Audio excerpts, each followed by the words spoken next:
उसमें लिखा हुआ था कि कृपया मशीन पे एक एक करके चढ़ें, नहीं तो मशीन टूट जाएगी। फिर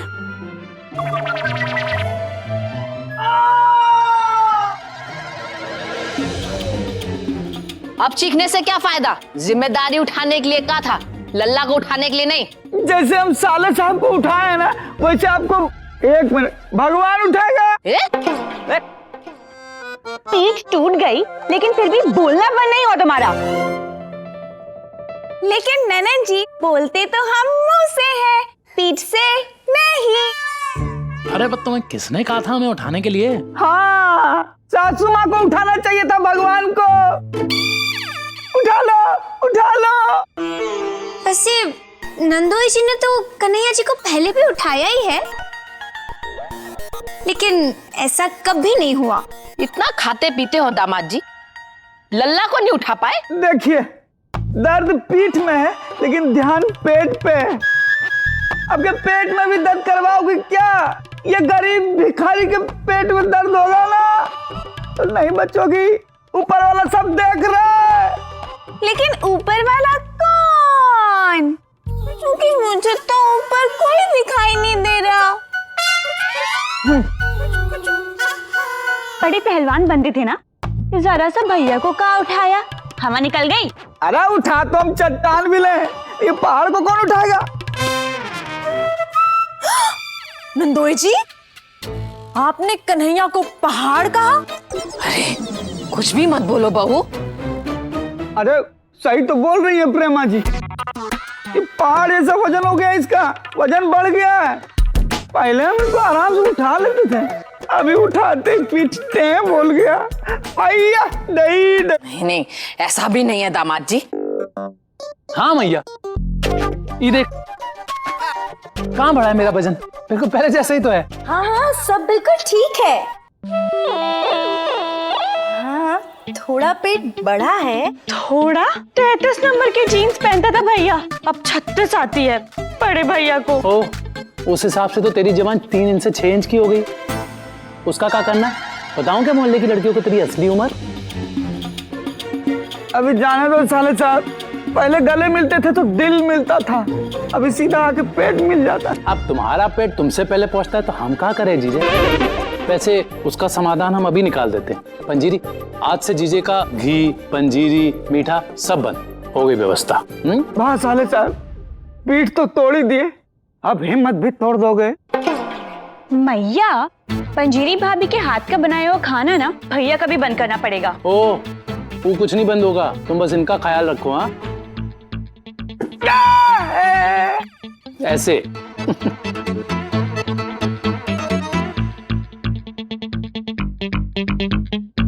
अब तो समझो पंजीरी प्रार्थना, कन्हैया का वजन कितना बढ़ गया है। देखा, अब तो हमें कन्हैया जी के बढ़ते हुए वजन पर ध्यान देना ही पड़ेगा। आज तो नंदोई जी और कुसुम ने बात कर ली, कल जाकर पूरा मोहल्ला बात करेगा, सब लोग बात करेंगे। कन्हैया जी मोटे हो गए हैं।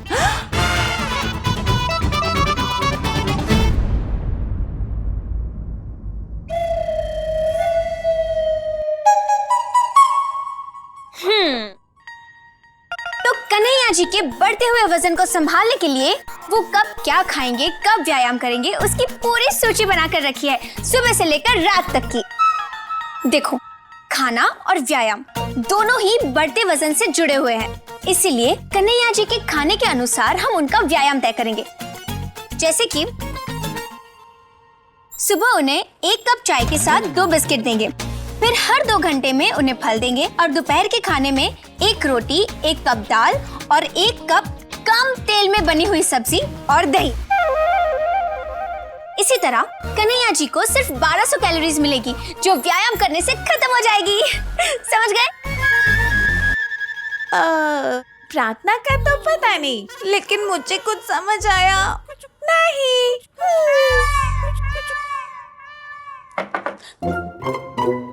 सॉरी टीचर, देर हो गई।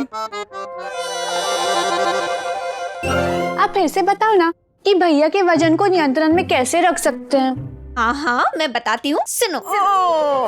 फिर से एक कूद ऑन कर।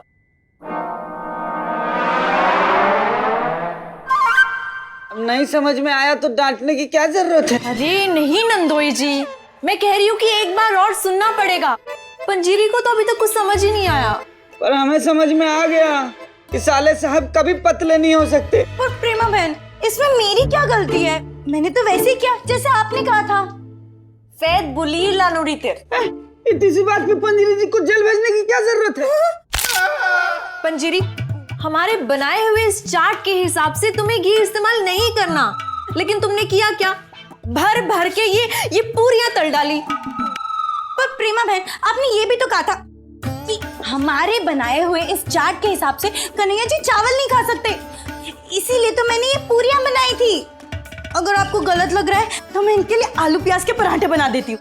नहीं, हमारे घर में अब से ऐसा कोई खाना नहीं बनेगा, समझी पंजीरी? खत्म हो गई मेरी बात।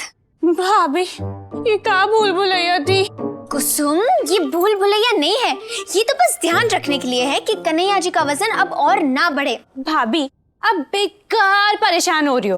भैया का वजन ना बढ़ता है फिर घटता है, इसीलिए मैं बचपन में उसे चांद बुलाती थी। ऐसा मत करो प्रेमा बहन, मैं कन्हैया जी को भूखा नहीं रहने दे सकती हूँ। मुझे पाप लगेगा और नरक में भी जगह नहीं मिलेगी। और कन्हैया जी का वजन बढ़ता रहा ना तो उन्हें किसी कपड़े में घुसने की जगह नहीं मिलेगी। तो फिर मैं क्या बनाऊं, कैसे बनाऊं? बहुत आसान है। एक काम करो, तुम सारी सब्जियों को उबालो और उसमें नमक डालो। आगे? आगे क्या, बस इतना ही। और फिर कन्हैया जी के टिफिन में पैक कर डालो। ऐसा खाना देगी तो नरक में भी जगह नहीं मिलेगा। मैया ना दे। हाँ, इससे अच्छा तो मैं वो करूं जो दीदी करना चाहती हैं। वस्तुतः हमारे मांग पूरक सुहाग रूपक पति परमेश्वर प्राणनाथ की हस्तकलाई उपरांत लंब लंब सूती केशरीय दौड़, गोलम गोल घुमावन, एकच परिक्रमा कर, द्वितीय परिक्रमा कर, तृतीय परिक्रमा कर प्रार्थना करें कि यह हमारे प्राणनाथ के भोज आहार के पाचन अंग के विस्तृत गोलाकार के नियंत्रण हेतु मंगलकारी सिद्ध हो, ऐसी आस्था करते हैं। वो प्रार्थना कहना चाहती है कि हमें कन्हैया जी के आसपास ऐसे ऐसे ऐसे करके थाली घुमानी चाहिए। पतले हो जाओ, पतले हो जाओ, है ना? ओह, भैया की आरती करना है आपको? प्रार्थना थोड़ा समझ में आए ऐसे समझाओ, धीरे धीरे। अवश्य प्रतिभा बहन, कृपया करके आप अपने नयन चक्षु एवं मन मस्तिष्क को हमारी मुद्राओं एवं शब्द व्याख्यान की ओर केंद्रित करें। हाँ, ये समझिए। वस्तुतः हमारे मांग पूरक सुहाग रूपक पति परमेश्वर प्राणनाथ की हस्त कलाई उपरांत एकच परिक्रमा कर, द्वितीय परिक्रमा कर, तृतीय परिक्रमा कर प्रार्थना करें कि यह हमारे प्राणनाथ के भोज आहार पाचन अंग की विस्तृत गोल आकार के नियंत्रण हेतु लाभकारी सिद्ध हो, ऐसी आस्था करते हैं। हाँ? मैं समझ गई। सुनो सुनो, ध्यान से सुनो। प्रार्थना ये कहना चाह रही है कि हम कन्हैया जी को किसी मंदिर में ले जाए और वहाँ उनकी पूजा करवाए। हाँ, और ऐसा किया था, मतलब वहाँ जाकर कोई ऐसा धागा बांधे उनके हाथ में जिससे वो पतले हो जाए।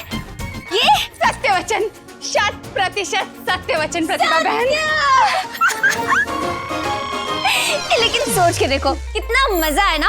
अगर ऐसे धागा बांधने से कोई पतला हो जाए तो कोई दुनिया में मोटा ही नहीं होगा। लेकिन नहीं, कन्हैया जी के पेट की समस्या सिर्फ पूजा से नहीं होगी। उनके लिए तो हमें उनका खाना और व्यायाम, वो दोनों पे ध्यान रखना पड़ेगा। मैं मानती हूँ भाभी कि भैया थोड़ा मोटा होता जा रहा है और धागा बांधने से कुछ नहीं होने वाला, लेकिन ये नियंत्रण में खाना पीना, व्यायाम करना, इन सब के बारे में अपने भैया और सबसे जरूरी मैया को बताया का? मम्मी जी को तो हमने कुछ भी बताया नहीं। बढ़िया है, बहुत बढ़िया है। कसम। ये ननन जी ऐसे हंस के क्यों गई? मैंने कोई चुटकुला सुना दिया क्या? ये क्या पागलपन है? दामाद जी ने मजाक किया कि लल्ला मोटा हो गया है और तुम सब मान गए। सही बात है, इसीलिए आज ये राजा आदमी भिखारी बना हुआ है। और मैया ये देख, मेरा पेट तो बढ़ा भी नहीं है। सासू माँ जरा ध्यान से देखिए कन्हैया जी के पेट को। प्रतिभा, लेकिन देखते तो आंख से है ना, ध्यान से नहीं। हाँ, पर यहाँ तो माँ जी आंखों से देखकर भी मानने को तैयार नहीं। क्या बात कर रही हो? मम्मी जी को दिखना बंद हो गया। ओह, अब वो मेरी खींची हुई सेल्फीज कैसे देखेंगी? मुझे दिखना विखना बंद नहीं हुआ है, लेकिन लगता है बहुओं ने सुनना बंद कर दिया है।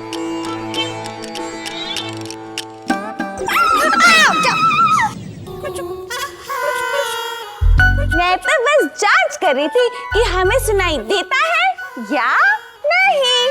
और मैया हम तो कुछ गलत खाते भी नहीं है, वही खाते हैं जो घर में बनता है। और मैं तो जरा सा ही बनाती हूँ, जरा सा भी नहीं बचता। बचेगा कैसे? सारा तो खुद खा जाते हैं कन्हैया। ओ, खबरदार जो मेरे लल्ला के खाने को नजर लगाई तो। नहीं नहीं सासू माँ, ऐसा नहीं है, लेकिन जरूरत से ज्यादा हर चीज बुरी है। बस बस, मुंह ना खुलवाओ बहू। और मेरा लल्ला जैसा भी है बिल्कुल सही है। और मेरा खाना माँ जी? वो तो हमेशा इतना अच्छा होता है। खाने की बात सुनकर फिर से भूख लगने लगी। पंजीरी, वो छोले भटूरे लेके आओ ना, अचार के साथ। हाँ, मैं अभी लेके आती हूँ। पंजीरी,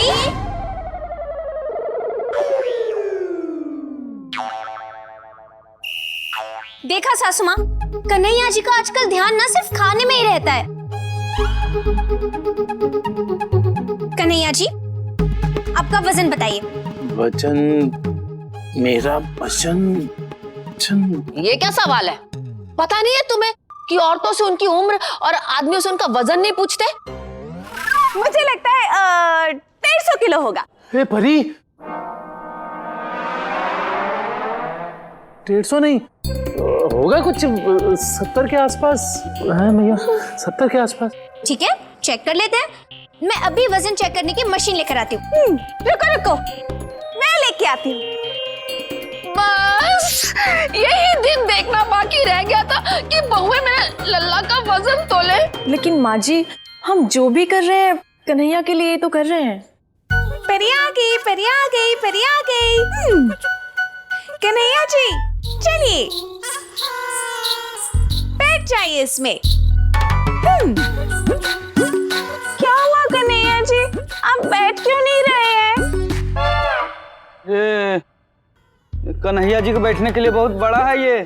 हाँ, तो आप एक काम कीजिए, आप ना इसमें लेट जाइए। यहाँ सर रख दीजिए और यहाँ पैर। चले सा, लेट जा।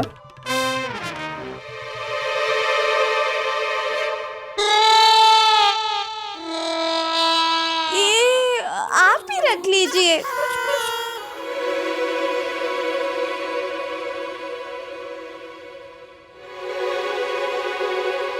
मैं कह रही हूँ कि सासू माँ, जैसे सांझ को आँच नहीं, वैसे ही अगर कन्हैया जी का वजन नियंत्रण में है तो फिर डरने की कोई बात ही नहीं ना। कन्हैया जी आइए। तो चलो चलो आ जाओ, आओ।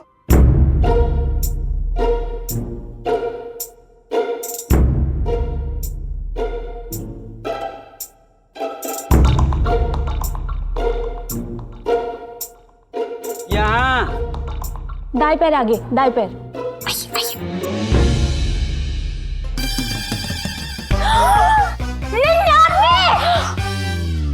ये साली साहब, सेंचुरी होने वाला है। ये कन्हैया जी, कन्हैया जी। मैया, ये मशीन ही खराब है, खराब है मशीन। हाँ लल्ला, मुझे पता है ये मशीन तो खराब ही है। मशीन खराब नहीं है कन्हैया जी। देखिए सासू माँ, कन्हैया जी, अगर आप लोग चाहे तो हम दूसरी मशीन मंगवा सकते हैं, लेकिन कोई फायदा नहीं है। वजन है तो है। हाँ हाँ माँ जी, हम जो कर रहे हैं कन्हैया के लिए तो कर रहे हैं, ताकि वो सेहतमंद रहे। और इसमें आपको हमारा साथ देना चाहिए। सिल्वू प्ले माँ जी।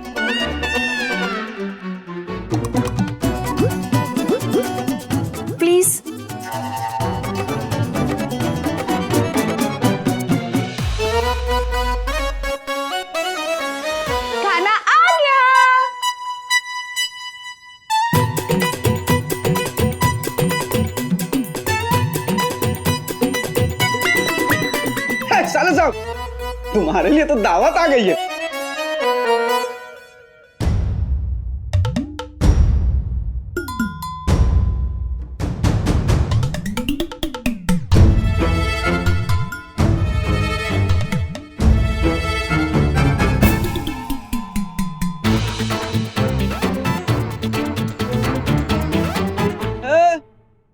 सीधा सब्जी मंडी से ले आए हैं क्या?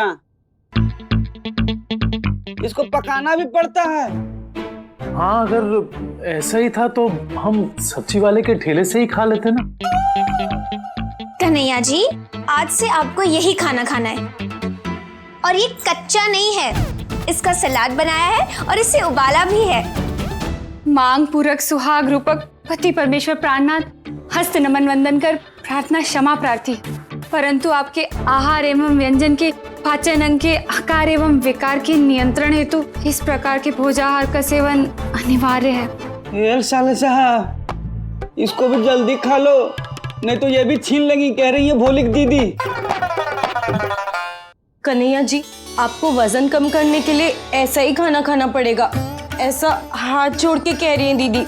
और मैं भी देखा तो मुझसे भी नहीं जा रहा आपको ऐसा खाना खाते हुए।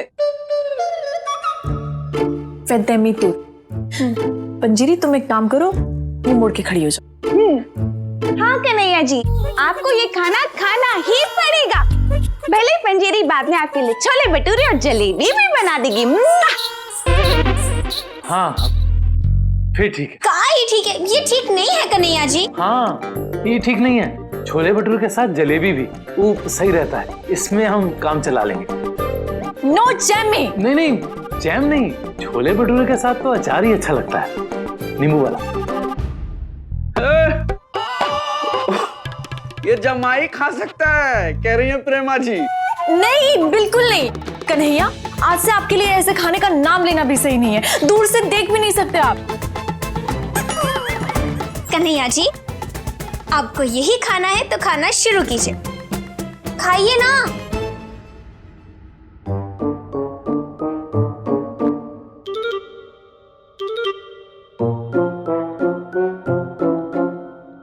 लल्ला, मैया,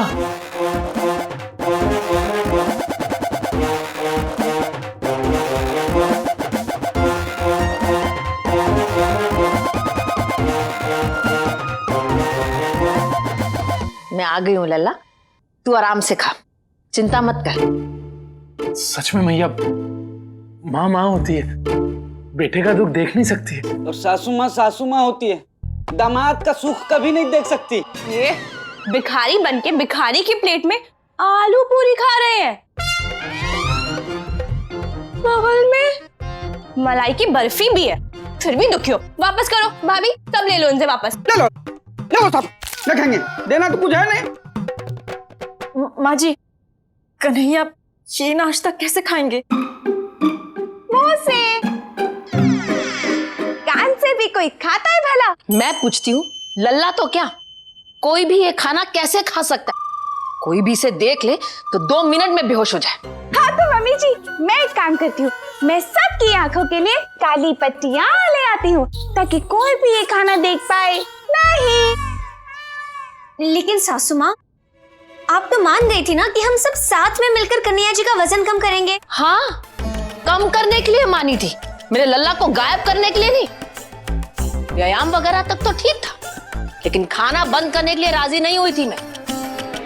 हाँ, और मैया ने ये भी नहीं कहा था कि वो भैया के लिए खाना नहीं बना सकती। और लल्ला को सारा दिन काम करना है, अगर ढंग से खाएगा नहीं तो काम कैसे करेगा? 100% सत्य वचन मैया। सही कहा माँ जी, कह रही है दीदी, और मैं भी। लल्ला, तू खा।